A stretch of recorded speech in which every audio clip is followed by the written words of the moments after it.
Well, we are back here with the same exact narrative. The Lakers can't beat the At better Pachanga Resort opponents. Casino, you Oh, can we got the rock, Pachanga tag already. Here we enjoy, go. sip, Hey, we're already starting off right, giving some extra love to Pachanga Resort Casino. It's all good. But to start it off, once again, the Lakers and that narrative just seems to remain the same. They cannot beat the better opponents. 120 to 113. Lakers lose last night to the Denver Nuggets in a game where Nikola Jokic did not play at his best. 9 turnovers for Nikola Jokic. But once again, who do they run into? They run into Jamal Murray. For some reason, Jamal Murray just finds a heater every single time against the Los Angeles Lakers. And we can't say that Jamal Murray just comes out and ready to go for the Lakers because guess what? He came off of a 45-point night previously before the Lakers. Again, it's not like the Lakers played terrible. Let's just put that out there. They did not play terrible. It's just the little things. The little things in a game where they were able to get away with it against the Warriors, against the Kings, against the Pelicans. You can't get away with that against better opponents. We're going to dive right into this. I want to give you guys full breakdown into how I felt about last night's performance. And then looking ahead, they got a back-to-back tonight against the Indiana Pacers. Let's see who's going to suit up tonight. Is LeBron James going to suit up? Is Deondre Ayton going to be out? What is going to be the goal going forward for the Lakers? Because right now they're still sitting at that 6th seed. And if the playoffs were to start today, do you know who they will play against? The Minnesota Timberwolves, a team that they lost to 4-1 last year. I don't know. I just don't see a clear path of the Lakers being legit contenders for their playoffs this season. But let's slow it down a little bit. Let's talk about my friends at Pachanga Resort Casino. And you can play your perfect combination at Pachanga Resort Casino, the official Native American resort and casino, the Los Angeles Lakers. Skip the traffic. Head on over to Pachanga Resort Casino just off the I-15 in Temecula. Visit pachanga.com or call 888 Pachanga for reservations and for more information. And those of you who are tuned in to Lakers Talk Daily right now in the YouTube chat, please, if you got any questions you want to ask, I will be happy to read them off today. It's Friday. I want to have a little bit more fun with this episode while keeping it real. But if you guys have some questions, some concerns, a thought about last night's game, feel free to go into the YouTube chat and type away. I will be happy to read your guys' comments. But to start it off, what happened early on that game last night against the Denver Nuggets? You spot them 13 points. You have a really, really bad start against the Denver Nuggets. Literally, Lakers had no answer in that first quarter for Jamal Murray. He was getting to his spots whenever he wanted. They had no answer for Nikola Jokic. Jamal Murray, 28 points out of 8 of 17 shooting. Nikola Jokic, 28 points, 10 of 15 shooting. The first quarter, Lakers were legit down 22-9, I believe, if my memory has it right. 22-9 to start off that first quarter. That's not going to get the job done because then guess what? You have to play catch up. You have to be able to get stops. That stuff right there, it's going to bite you as soon as the game winds down. And you know what? I would like to give some positives as far as last night's game. Lakers responded. The Lakers fought. They climbed their way back into the game. It was competitive. Let's not get it twisted. It's not like the Lakers went out there and got blown out. But once again, the Denver Nuggets just seem to have the Lakers number. And I'm going to start off by saying this. All those wins those 3 wins in a row that they had against the Warriors, against the Kings, against the Pelicans, cool. Good job. You're supposed to win those games. When you run into a team like the Nuggets, you can't win them. Down the stretch. The Lakers can't beat better opponents. They're sitting at the 6th seed. They are 2 games away from actually falling into the play-in tournament. The narrative now is Lakers should just avoid the play-in tournament. When earlier in the season, we're talking about them potentially being a top four team. But guess what? Other teams in the Western Conference improved. Other teams in the Western Conference made adjustments. Lakers can't seem to make the necessary adjustments to be good. I know you guys are frustrated with Deondre Ayton. He only played 5 minutes. 5 minutes went out with the knee injury. But that is okay. Because honestly, and I'm not even trying to be disrespectful. I'm not even trying to be rude. Jackson Hayes played a hell of a game. Pick and roll, lob threat. That is something. If you want to clink Capella roll, Jackson Hayes has been doing that. And he did it last night against a better Denver Nuggets team. The narrative going into the game, and I'm sorry, I love John Ireland. I'm not calling him out. But Ireland going in there saying the Lakers got a chance. They don't have Aaron Gordon. They don't have Peyton Watson. Nuggets have been struggling through these past couple of games. That was the narrative going in. No, it doesn't matter. You're the Los Angeles Lakers. You have no room for error. And you play against Nikola Jokic, who legit had 9 turnovers. That is rare for a guy like Nikola Jokic. Rare for him to turn the ball over. But the Lakers couldn't capitalize on that because why? In transition, they're smoking layups.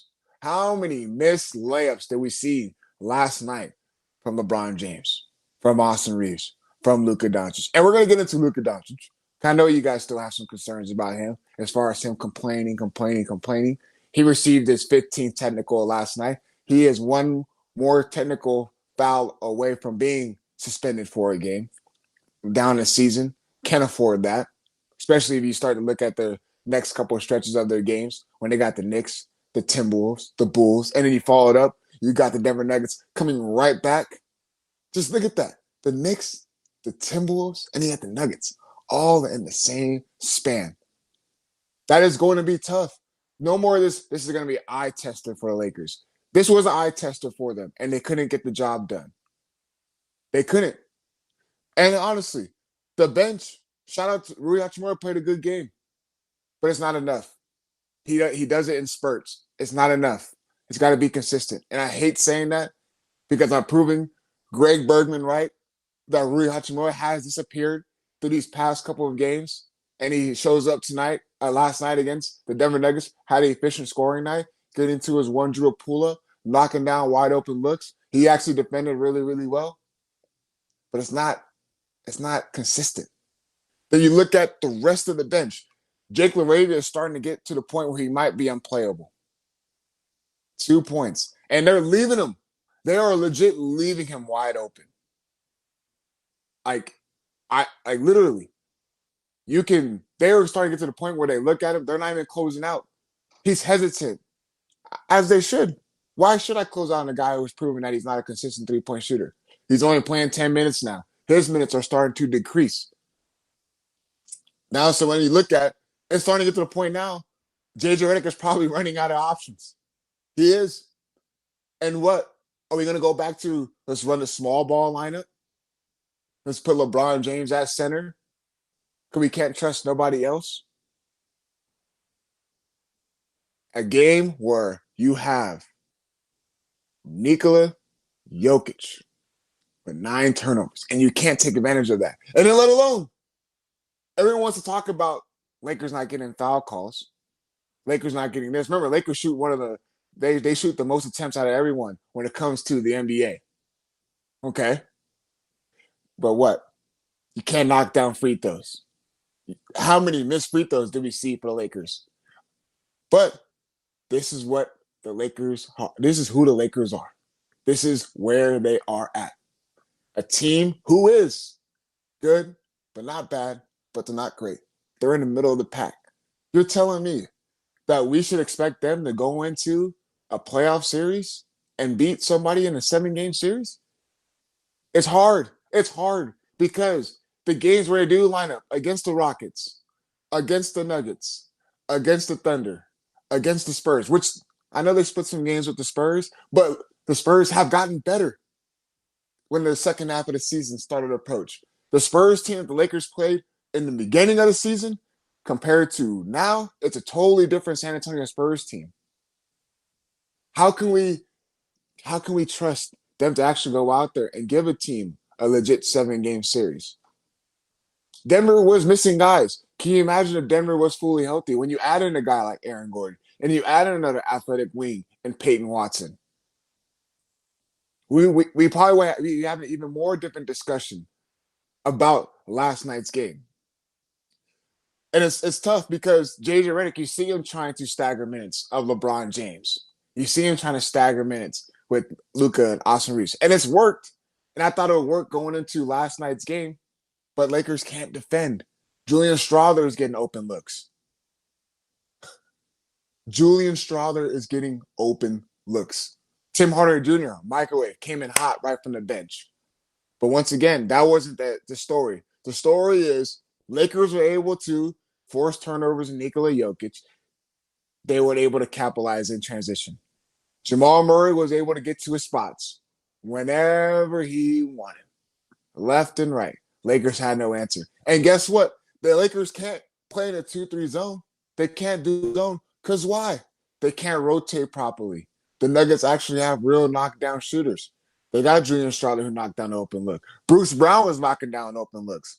You got Jamal Murray who is on fire. And it makes it tough because they got an excellent passer in Jokic. So if you try to double team him, the Nuggets do a good job of what? Moving without the basketball. When the Lakers, they can't move without the basketball. And offense wasn't really the main issue with them. It's just the little things. Can't make free throws. And then when they do get out of transition, they weren't able to make layups. And then in a late game scenario, which is what I really, really did want to touch on because I saw Brian in the YouTube chat say that depending on Marcus Smart in late games is not the answer. And Brian, I'm so, so glad that you brought that up because let me look at, I looked at the video and there was one play where it was a wide open look. Marcus Smart got a wide open look. He really, really did. It was a great ball movement. LeBron James was able to dribble off the baseline. Jackson Hayes got caught the ball in the paint. LeBron James made a good cut in the baseline. They kicked it out. The Denver Nuggets collided. LeBron James was able to kick out. And that moment, Marcus Smart was in that space. Wide open look. Didn't knock it down. Now, the one that really, really rubs me the wrong way. And honestly, Marcus Smart has done a lot of good things in the Lakers roster. He is the least of their problems, if we're being honest. But in a late game scenario, he already had one shot that was a wide open look. Didn't knock it down. At that moment, you have to shoot that one. It was a good look. Lakers were able to excel in that play. But the one where LeBron James does a nice drive to the basket, what happens? The defense goes like this, and he kicks out to Marcus Smart in the corner. And you know how much time was left on the shot clock? There was 10 seconds left on the shot clock. 10 seconds in that moment. 10 seconds. And Marcus Smart shot a contested 3-point shot. And again, Marcus Smart is not a blame for it. But in that moment, you have three guys you should trust into knocking down a shot in a late game clutch situation. One, your go-to is Luka Doncic. And I know he had that moment in Orlando, but Luka Doncic is known to close out games, knocking down big-time shots. You have another guy who can create this shot off the dribble in Austin Reeves. And I know LeBron James, I know a lot of people question him when it comes to a late-game situation. He should be the one taking last-second shots. But there's no question that he does make the smart basketball play in certain situations. But in that moment, Marcus Smart shoots a corner three contested when there's 10 seconds left on the shot clock. That should have been a catch. That should have been a swing. And that should have been in the hands of Luka Doncic, Austin Reeves, or potentially LeBron James. But Lakers settled for that. And it was 111 to 114 in that moment.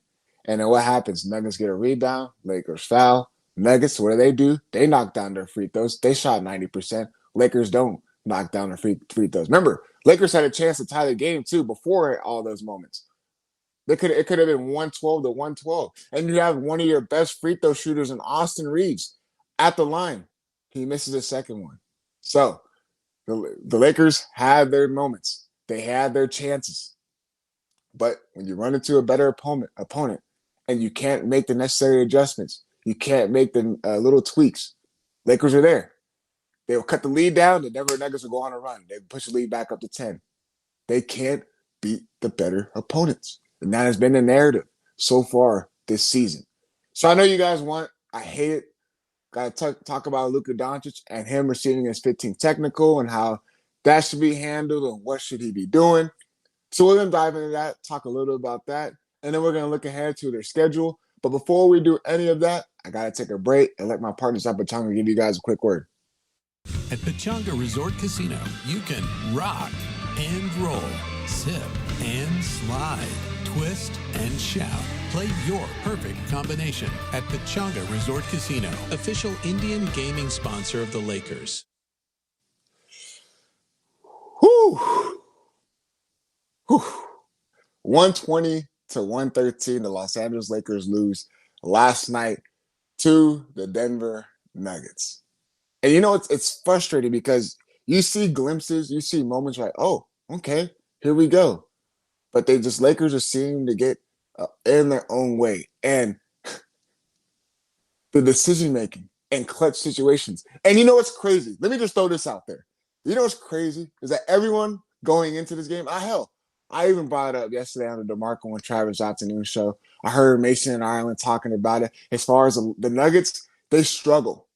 They really, really struggle this season when it comes to clutch situations. The Nuggets are the top team. When they have a lead in less than 5 minutes in the fourth quarter, the Nuggets have been notorious for giving up their lead and losing games. Nuggets had a lead. Lakers are in the moment in a clutch situation. And what? What has the narrative been for the Lakers? They have been perfect. They have been great in clutch situations. But when you actually look at their clutch wins, who were their clutch wins against? I don't recall them. I remember one game where the clutch win, San Antonio. Clutch win, it was down the stretch. Lakers were able to contest. I remember that game vividly. It was Julian Champagnie trying to get to the lane, missed the layup. Or I think he ended up getting to the free throw line and missed the free throw. Lakers were able to get the rebound. Time expires. Clutch situation, but they were fortunate enough that Champagnie missed that free throw. I remember that vividly. But other than that, can you recall the Lakers winning a clutch game against the Thunder or the Rockets or anybody in the Eastern Conference, the Boston Celtics, the Detroit Pistons? No. Remember, they had a clutch game against Orlando Magic, a team that's struggling this year. They can't seem to find out their rhythm. Who lost that game in a clutch situation? Against a team that is above 500, Lakers did. When they played against the Phoenix Suns in a clutch situation. A team, the Phoenix Suns, who are 35-27, who were without Devin Booker and Dylan Brooks, a clutch game. Remember, Lakers are good at the clutch. Better team, what happens? They lost that game as well. Clutch game against who? The Denver Nuggets. A team that everyone said, oh, they struggle in the clutch. This could be a Lakers chance in that situation. Lakers couldn't, they didn't do it. They couldn't do it. They lost. This is the truth telling. When they play against teams who are above 500 and they are better, they have a lot more talent on their roster. They're younger. They're athletic. The Lakers seem to get into trouble. This is where we are at this point of the season. And honestly, it's very, very frustrating because, like, what should we expect from this Lakers team? Knowing that they got the Timberwolves, knowing they got the Knicks, knowing they got the Nuggets again. We can't expect them just to go out there and just flip the switch. Remember, we came in there and say, after the trade deadline, what kind of Lakers team are we going to get? Everyone is healthy. LeBron is healthy. Luka is healthy. AR is healthy. And then narrative change. They can't play together on the basketball court. They're not good together. Okay? Then they try to stagger minutes. All right? But it's that team, they're not working out against better opponents. And again, I understand. But this Lakers team, as far as the roster construction, is not it. And we always talk about the offseason. But why can't we focus on this season? But we can't because why? They don't have enough. They don't have the right team to actually be considered legit contenders in the Western Conference.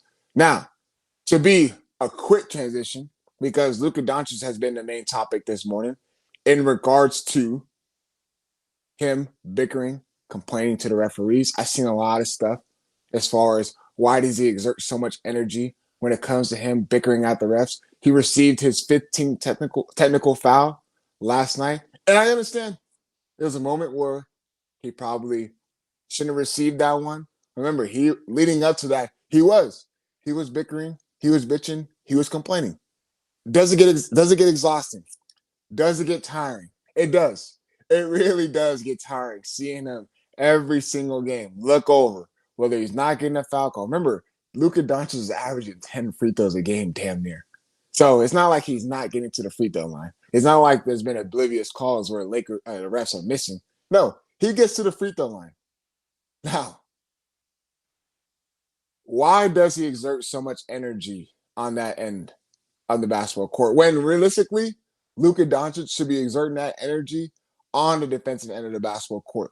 Luka Doncic is going to be the guy that this Lakers are going to build around. You're the star player. You are the guy that people are going to look to in certain situations. He might not be a vocal leader. He might be that type of star player that he lets his game do his talking. He leads by his game. But when you're sitting there and then you look at halftime and the whole Lakers team is bitching and complaining before they get into the locker room, that should be the least of your problems. Get in there in the halftime and make the necessary adjustments. Find a way to try to contain Jamal Murray and slow him down. Try to find a way to, when you do double team Nikola Jokic. And by the way, I would like to say this too. I don't know what the game plan is as far as switching a smaller man, and as in Austin Reeves on Nikola Jokic. I don't know when that was a good thing, but the Nuggets were able to utilize that and capitalize on that. But why? Why in that scenario are we having Austin Reeves, a smaller guy, switch on to Nikola Jokic? But again, I kind of remember that Stu Lance. I was watching the game on Spectrum Sports Net, and he was saying that over and over again. Again, why is Austin Reeves switched on to Nikola Jokic? But that is a defense that JJ Redick likes. He likes guys switching 1 through 5, but he does not have the right personnel to do so and do that. Now, however, going into Luka Doncic and his bitching and complaining, you see a lot of people. And I listened this morning, and I listened a little bit on First Take, and they were talking about how Luka Doncic and you have a guy, a superstar like LeBron James, and him, and he should be leading and being more vocal and telling Luka Doncic to stop complaining and get back and exert his energy on that end of the basketball court. That is not LeBron James's fault. He should not be having a babysit and tell Luka Doncic and to stop bitching and complaining at the referees. This is something where it's been like this for his whole entire career. It is something that he needs to work on and change. Absolutely. This is something that he's going to need to change, because when he is bitching and complaining at the referees and he's not getting back on defense, he has to really understand that is hurting your team when you don't get back on defense and you're sitting there complaining. That technical foul he received last night was in a pivotal, and I would say a very pivotal moment, but it was. The Nuggets made a basket. Remember, the Nuggets made a basket, and then right after that, immediately a technical foul, and then Murray hits another free throw. So that's a 3-point swing. In moments like that, you can't have that. And yes, all that energy he's exerting on that energy should be exerted on the defensive end of the basketball court. If the Lakers really want to build around him and Austin Reeves, they're not going to be the best defenders, but they have to be a lot better than what we have been seeing this season. And I understand you can try to hide them. They were able to hide Luka Doncic in Dallas. You were able to hide Austin Reeves a little bit in spurts when they had a little bit more defenders. You can't hide them two together on the basketball court with this Lakers roster. So this is very, very eye-opening when it comes to Rob Pelinka, the Dodgers front office coming into the Lakers, JJ Redick. If you want to have those two being your main guys, there's got to be a lot of athletic wing defenders, rim protectors, not DeAndre Ayton, who are willing to help him on the backside. Because if you're going to try to build around them two, and you're going to have those defensive flaws for the foreseeable future, they have to get better. And it is. It is up to them. It is. It is up to them to really figure out if that's what they want to get better at. So I've seen you guys in the YouTube chat. You guys are very, very active. Kyle Cruz says, DeAndre, this is a Lakers team that can't beat the good teams, but they can beat the Pacers, so expect to win tonight. But Knicks, Minnesota, even Houston, with their flaws, I don't know about it. And again, we're going to go into Sunday when they play the Knicks, and everyone's going to go in there. Knicks have been struggling. They have been up and down. But when the Knicks come into town and they're ready to go, they're gonna be able to exploit the flaws that the Lakers have. And again, I'm not just trying to make this very, very negative because the Lakers did play a solid game last night. It was the little things that they weren't able to adjust from, the little things that they weren't able to overcome, like free throws, like making layups in transition, like getting back. Like that stuff is what the Lakers can't fix. And yes, I've seen what you guys said in the YouTube chat is JJ Redick is is running out of options. That is the case. Remember, we implemented zone. We haven't seen that zone implemented in a while. Why? Because when you play against better teams who have legit 3-point shooters, that zone all of a sudden it can't work.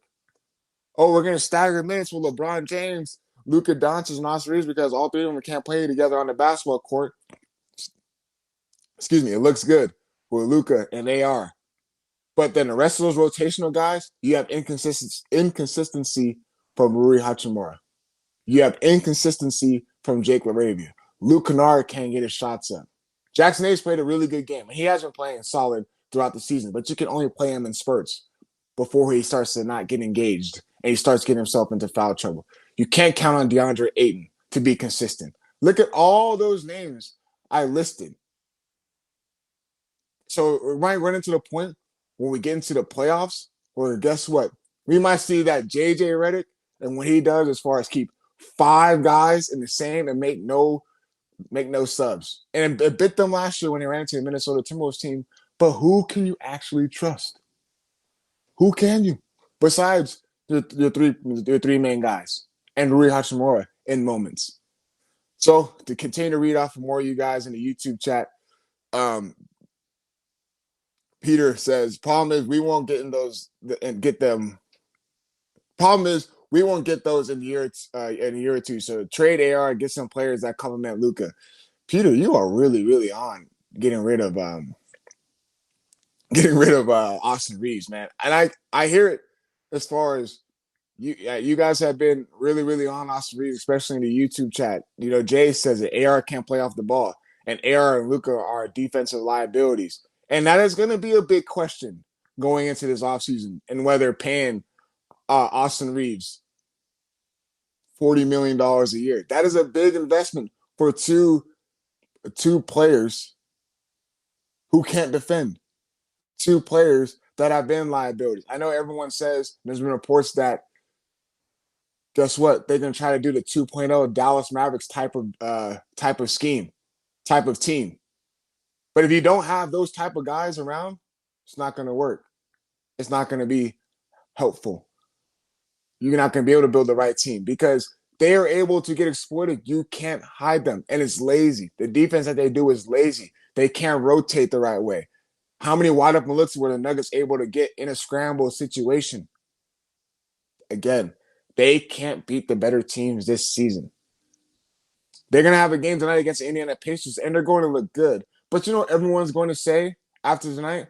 Good. You're supposed to beat the Indiana Pacers. Followed up, you got the New York Knicks. Okay, let's see what they can do. And if they lose that game, what's going to be the narrative? Once again, they can't beat the better teams. Whew. 120-113, the Lakers lost to the Denver Nuggets. They had their moments. They had their chances. They were not able to capitalize. Their next stretch of games are going to be difficult. I'm not even concerned about this Indiana Pacers game because I'm going to say it, they should. They should win this game tonight. And if they don't, then we have to really, really just look at this season and be like, wow. Indiana Pacers have only won 15 games this season. If you're the Lakers and if you lose that one, you can't be taken serious at all. Then you got the Knicks, Timberwolves, like I said, the Bulls, who have been up and down. Then you got the Denver Nuggets once again. And guess what? It only gets more difficult. They got the Houston Rockets on a back-to-back. Let's see what the Lakers can do with a little bit of time to try to figure out what they can get better at. But as you guys have always been on fire in the YouTube chat, very, very grateful for you guys always tuning in.